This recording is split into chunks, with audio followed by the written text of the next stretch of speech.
You can clearly see in this image that patient is lying at the edge of the couch and the non-affected leg is flexed to the chest and the affected leg is straight. The patient is asked to grab the knee and pull it towards the chest.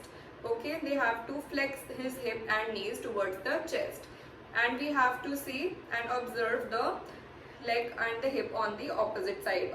If the hip is getting raised, the thigh is getting raised from the edge of the couch, this means this test is positive.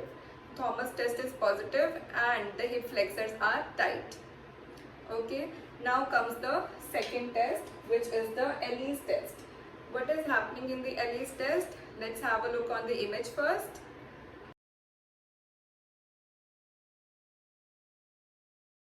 You can infer from this image that the patient is lying in the prone lying position and the therapist, the examiner, have to bend the knee, touching the calf area to the back of the thigh. If while performing this special test, there is any restriction while performing that, or there is hip extension, the pelvis is lifting from the couch, this means there is tightness of the hip flexors, that is the rectus femoris. This is especially the special test for rectus femoris. If there is tightness of rectus femoris, then the hip will go into extension or the examiner will feel a certain restriction while bending the leg. The third step after the hip mobility testing is the active examination. In active examination, we will ask the patient to perform hip abduction in the sideline position. Why so? Because जो lower cross syndrome में patients होते हैं, वो hip abduction के साथ external leg rotation भी perform करते हैं. Along with that, there will be hip flexion because the hip flexors are tight. So there will be increased hip flexion. So जब भी hip abduction की movement होती है, वो अकेले नहीं होती है, उसके साथ external leg rotation होती है and there will be hip flexion.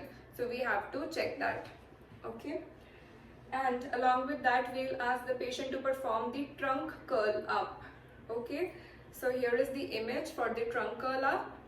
We will ask the patient to perform that so that we can identify that if the core muscles are functioning properly or not. Along with that, we can see that integrated relationship between the iliopsoas and the core muscles.